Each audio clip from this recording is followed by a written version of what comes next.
Muy buenos días para todos. Vamos a la clase de repaso de biología y empezamos con meiosis y gametogénesis. Vamos a recordar que meiosis y gametogénesis es una división celular en la que se forman células hijas con la mitad del número cromosómico del número original. Es decir, que de una célula diploide 2N se forman 4 células haploides N. Ocurre en los órganos sexuales de animales y plantas. Vamos a ver cuáles son las etapas. La etapa de la meiosis implica necesariamente dos divisiones, una división meiótica 1 o división reduccional, que es una división reductiva, produce dos células haploides a partir de una célula diploide, y una segunda división meiótica o ecuacional, la cual es aquí se separan las cromatides hermanas de las células haploides. Cada una de estas etapas, recordemos que tiene sus fases. Las fases de la meiosis 1 reduccional es la profase 1, la metafase 1, la anafase 1 y la telofase 1. A su vez, la profase 1 sabemos que es la fase más compleja y esta dura de 3 a 14 días y presenta los siguientes periodos: el lectotema, el cigotema, el paquinema, el diplonema y la diacinesis. En esta fase del lectotema comienza la condensación de la cromatina en engrosamientos denominados cronómeros. En el cigonema, los cromosomas homólogos se aparean en un proceso llamado sinapsis. En el paquinema, los cromosomas constituyen téteras. Cada cuerpo o cada cromosoma se observa un cuerpo doble. Aquí es donde se realiza el crossing over. En el diplonema, los cromosomas apareados empiezan a separarse manteniendo puntos de unión llamados quiasmas. Y en la diacinesis, el número de quiasmas se reduce los cromosomas y se distribuyen uniformemente en el núcleo. Luego tenemos a la metafase 1, que las parejas de cromosomas homólogos se mueven hacia el centro de la célula y se alinean allí en esa región. En la anafase 1, los cromosomas homólogos migran hacia los polos celulares y en la telofase 1, los cromosomas llegan a los polos opuestos, se reorganiza la carioteca y los nucleolos. De esta manera, entonces, se forman los núcleos haploides. Luego tenemos la meiosis 2, que es la ecuacional, origina dos células haploides a partir de una célula también haploide y es la que está formada durante la meiosis 1. Sus fases son profase 2, metafase 2, anafase 2 y telofase 2. En la profase 2 se desorganiza la envoltura nuclear y los nucleolos. Se observan cromosomas que constan de dos cromatidas unidas a nivel de los centrómeros. Y aquí no hay recombinación genética. En la metafase 2, los cromosomas dobles se alinean en la región central de la célula y forman la placa ecuatorial. En la anafase 2, las cromatides de cada cromosoma doble se separan y se desplazan hacia los polos opuestos, es decir, se reparten en forma equitativa el ADN. Y por último, en la telofase, los cromatides llegan a los polos y se construye la envoltura nuclear y los nucleolos. En el segundo tema de este repaso tenemos a la genética mendeliana. Sabemos entonces que es la ciencia que estudia la herencia biológica y el padre de la genética es Gregor Mendel. Él trabajó con la planta Pisum sativum, una especie de arveja, y creó las siguientes leyes. Las leyes de Mendel: la primera ley de la segregación y la segunda ley, la ley de distribución independiente o híbrido. Utilizó también la siguiente terminología: alelo, gen, cromosoma, fenotipo, que son las características físicas, locus, genotipo, que son las características genéticas, carácter dominante, carácter recesivo, homocigoto, heterocigoto, entre otros. Mendel era un monje agustino del monasterio de Tomás de Brun. Antes de ingresar al monasterio, Mendel probó suerte en diversas actividades, incluyendo la medicina y el magisterio. En un esfuerzo por obtener su certificado de maestro, Mendel asistió a la Universidad de Viena durante 2 años, donde estudió botánica y matemática. Él utilizó en este experimento la arveja Pisum sativum porque se cultiva con facilidad y produce un gran número de descendientes en muy corto tiempo. Él él publicó un libro llamado Hibridación de las plantas, donde expuso sus principios de conocimiento, que son actualmente las leyes.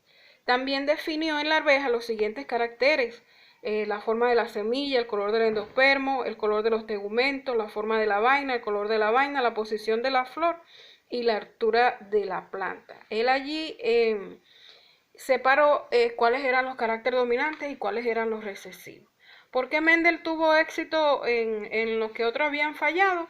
Habían 3 pasos muy claves para su éxito, que fue seleccionar el organismo adecuado, que fue la estructura de la flor de la arveja, diseñar y realizar el experimento correctamente y por último analizar de manera correcta la información. Mendel contó con los números de descendientes que poseían diversas características y analizó de manera crítica los números y usó la estadística como herramienta para explicar este fenómeno biológico. De allí su importancia. Luego vamos a estudiar en un tercer capítulo las leyes de Mendel. La primera ley o ley de segregación, también llamada monohíbrido. En estas leyes participa un solo carácter. Él solo cruzó líneas puras. ¿Qué hizo Mendel? Acá se lo resumí. En un primer cruce, como se dice, cruzó líneas puras. Aquí tenemos un dominante y uno recesivo. El dominante, acuérdense que se coloca con letra mayúscula y el recesivo con letra minúscula. ¿Qué va a dar como resultado? En un primer cruce, todos los individuos van a tener el carácter dominante. ¿Cuál es? El que está con letra mayúscula. En este caso, cruzamos acá amarillo cruzado con verde. ¿Por qué se utiliza la misma letra? Para el carácter recesivo, pero en minúscula. Entonces obtenemos acá todos los individuos en una primera generación y nos damos cuenta que en el primer cruce todos los individuos van a tener el carácter dominante. Por lo tanto, su fenotipo va a ser 100% amarillo.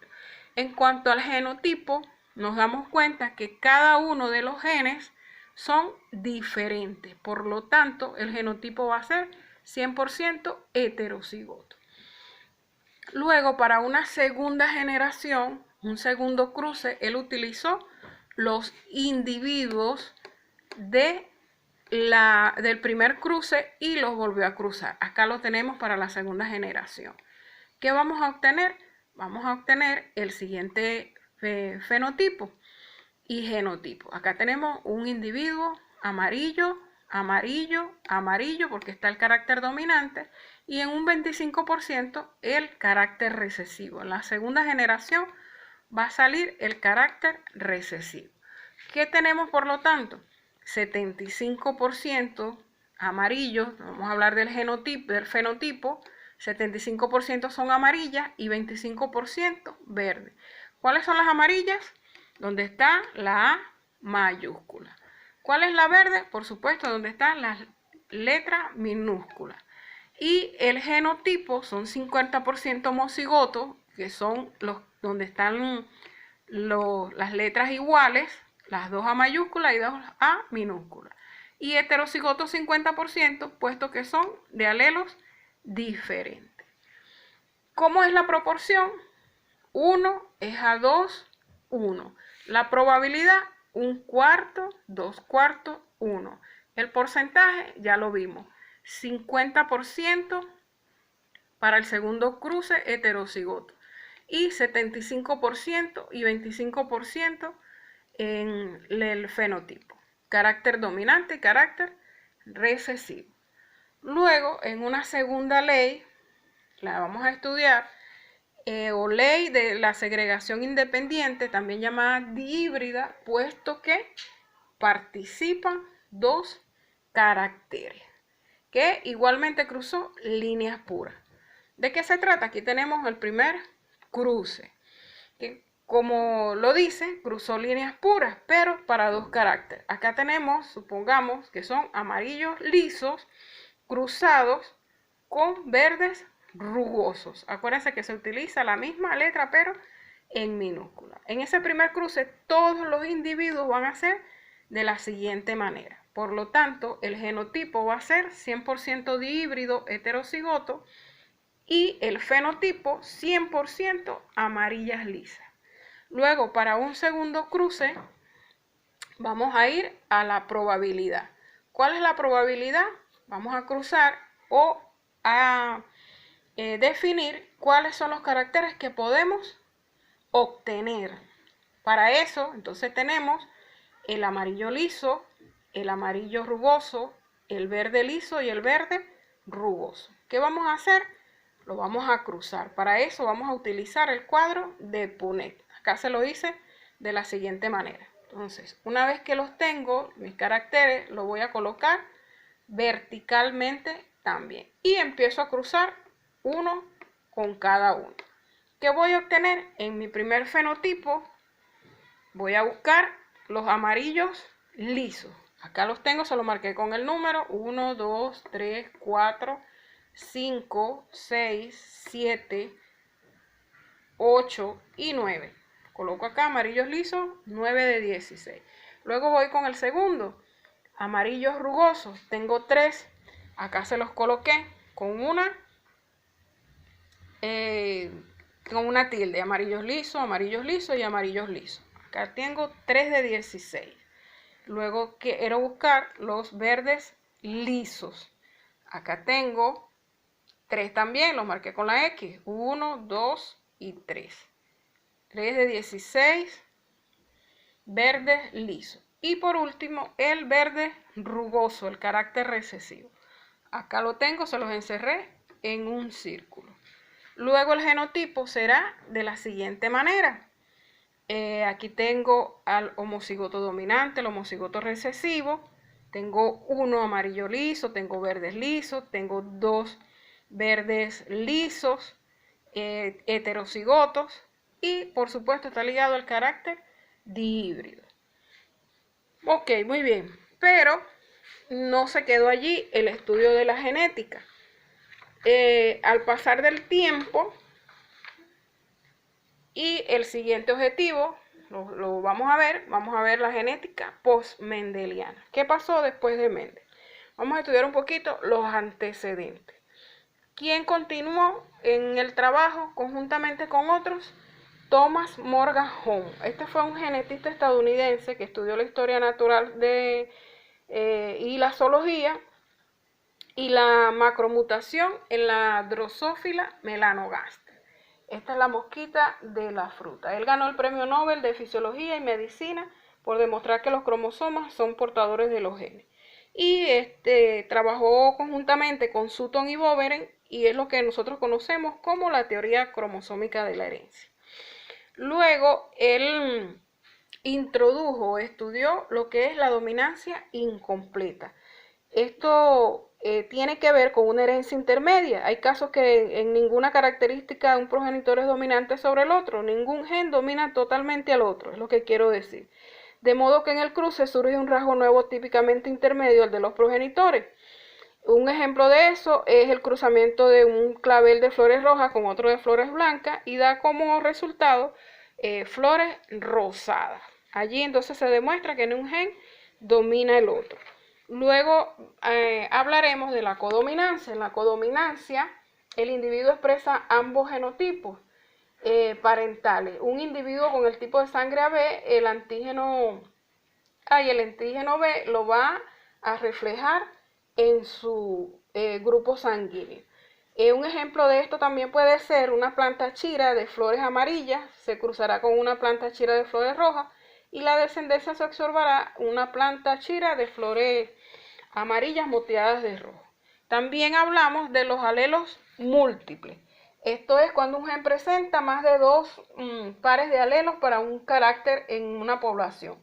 Y esto se ubica en un mismo locus. Un ejemplo de esto es el conejo doméstico, que presenta 4 pares de color para su pelaje. Está el marrón, el gris, el nariz y patas y orejas manchadas. Y por último, el albino o blanco.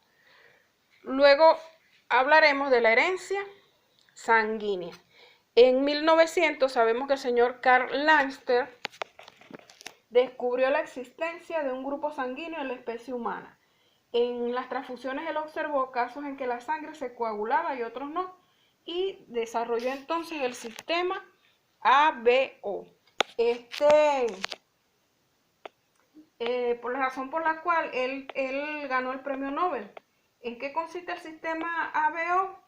Bueno, los 4 grupos sanguíneos AB y O están determinados por la ausencia o presencia de uno de los antígenos, llamados aglutinógenos y localizados en la membrana de los eritrocitos. Cuando ingresa al cuerpo un grupo de sangre que no es compatible, inmediatamente reaccionan los anticuerpos y llamados anti-A y anti-B. Estos se encuentran en el plasma sanguíneo sobre el glóbulo rojo extraño, formándose pequeños coágulos observables. Esto es lo que conocemos como hemólisis. Él también, con ayuda de su colaborador, Weiner, él descubrió también el sistema o el factor RH. El factor resus o antígeno fue descubierto por Lanster y su colaborador Weiner al aplicar sangre de conejo a la sangre del mono macaco resus. De ahí deriva el nombre RH. Y el RH se encuentra en un 75% de la población aproximadamente. Existen también 24 sistemas, ya que más de antígeno aparte del ABO, pero los más usados son estos. El RH es causante por reacciones hemolíticas en las transfusiones. Y el sistema Kell-Duffield puede ocasionalmente determinar también por enfermedad hemofílica en el recién nacido. Gracias a estos sistemas, entonces se han descubierto algunas herencias ligadas a otros caracteres, como por ejemplo la herencia ligada al sexo, la herencia ligada en el cromosoma X y la herencia ligada al cromosoma Y, que es una herencia holártrica, herencia influida por el sexo, que causan algunas enfermedades, y la herencia limitada por el sexo. Una de las enfermedades que están en las variantes de la herencia ligada al sexo son las conocidas daltonismo, hemofilia, ictiosis, distrofia muscular, tipo Duchenne, las ligadas al cromosoma Y, la hipertricosis, la herencia influida como el sexo, como la calvicie, entre otros. Entonces, te dejo con la ficha que está a manera de balotario y nos vemos en una próxima clase.